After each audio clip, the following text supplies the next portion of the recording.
Hey everyone, it's Scott Bach-Hansen, Director of Congregational Care and Adult Discipleship here at Herndon United Methodist Church, and this is our weekly Real Talk. Real Talk is a weekly video check-in series where we're talking about what's going on in the church and the different programs that we have, maybe something about the sermon. I just wanted to come outside today. Now, it's still sprinkling a little bit, so I'm not going to spend too much time out here, but can you hear that noise in the background?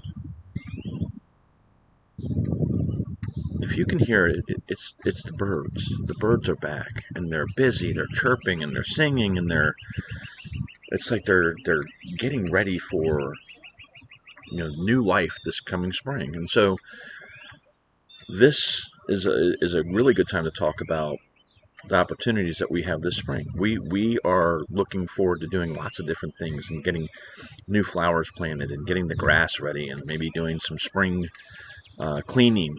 Getting that garage cleaned out and that honeydew list going.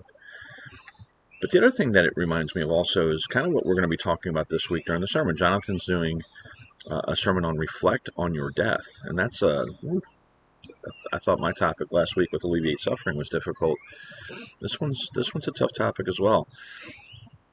But one of the things that we find is that when it comes to springtime, and we get all excited about doing all these new things, at the same time, something has to happen in order for those new things to be done. So if we're going to plant new flowers, we've got to dig out all the old dead flowers. We got to get rid of all the dead weeds. We got to get rid of the dead grass and be able to plant new grass and be able to do different things. And so the birds are planting new nests, and probably the other ones are gone. So in order for things to begin anew, sometimes things have to die, including grass and flowers and those kind of things. So as we prepare for this week, I want you just to think about all the beauty that spring brings, but also remember that we are in a world where things have to be replaced, things die off, and then something new comes in. One of those things is mulch. I know, mulch, right? Like who cares about mulch? Well, as you know, mulch helps the landscape. Obviously, it provides wonderful nutrients, but it's also, for the ground. But it's also an opportunity for us to really set the landscape, the base. It really allows all the flowers and all the greenery to really pop. And so mulch has its place. But mulch had to die, and now we're going to reuse it and repurpose it. This is important, especially for our church, because this coming Saturday, there are a lot of volunteers that are going to be at the church spreading mulch, and we need you. We need more hands. They're going to start at 8 o'clock in the morning, and if you can come up, even if it's just for an hour, just to pitch in and help out and help spread some mulch, I know that they would love to have you. I think it's just important for you just to come, maybe with just a pair of gloves. If you have tools, that's great. But I think if we get more bodies, then that will be helpful as well. So hope that you'll consider coming out on Saturday morning to help out with spreading some mulch. Other things that we have going on the calendar is coming up on April 23rd. We mentioned this for the last week or two, but we are getting ready to partner with our Herndon community partner as well as over at Herndon High School, and we are going to do Rise Against Hunger. And this is a program where we can help with preparing 20,000 plus meals for those in our community that need them. And one of the things that Mike Wise shared with me, who's leading the charge for us from our church, is the Ukraine.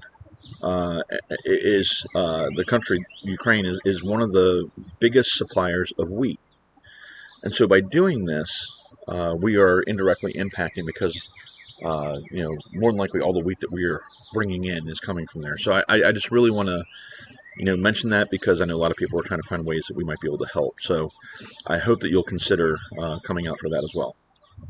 Also, we got a busy week coming up with Easter. So Easter services, obviously Sunday morning on the 17th, we have our sunrise service at 6:30 a.m.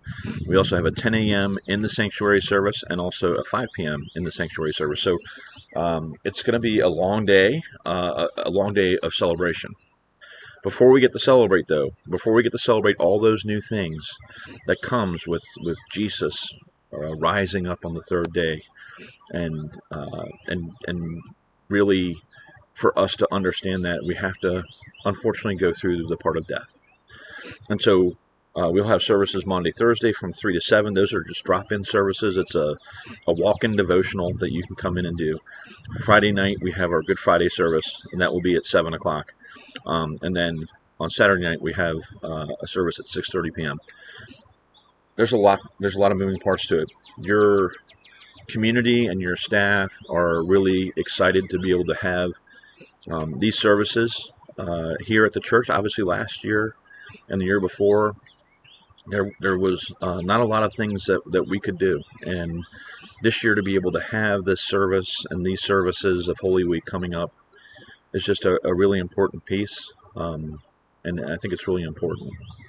The last thing I want to ask you is, at the beginning of Lent, I shared about picking one word that you can take with you through this Lenten series. And so, how are you doing on that word? The word that I picked was better.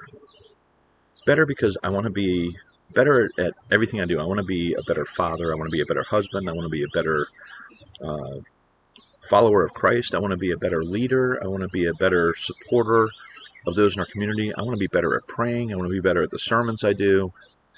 So I've tried to focus on just being better. Also being better in school and doing the things that I do there. So I'm hoping that you'll consider just doing your own self-check. How are you doing on your word? It's okay if we've fallen off. We're human. And so one thing I'll say is, let's just try to maybe get back on for these next couple of weeks. And actually, it's less than 2 weeks now. We have 11 days until Easter, but let's just maybe get back on and focus on that word. So, again, a lot going on. Sermon this coming weekend, reflecting on your death, is one that I think that you'll enjoy. In hearing it from Jonathan, I think there's an opportunity for you to really follow along and go deep in that journey with yourself. So I hope that you'll have a great week. I hope that you'll consider coming out Saturday for the mulch preparation that we're doing at the church to help beautify our grounds and be able to have things pop. So when Easter Sunday shows up and those flowers and are starting to bloom, the bushes are all bright and green, that we have this great backdrop. So have a great week, have a great weekend, and I look forward to seeing you this coming Sunday, 10 o'clock in Doe Fellowship Hall, or 5 o'clock in the sanctuary. We'll have a great service for you, great music, and as always, great fellowship. So have a great week.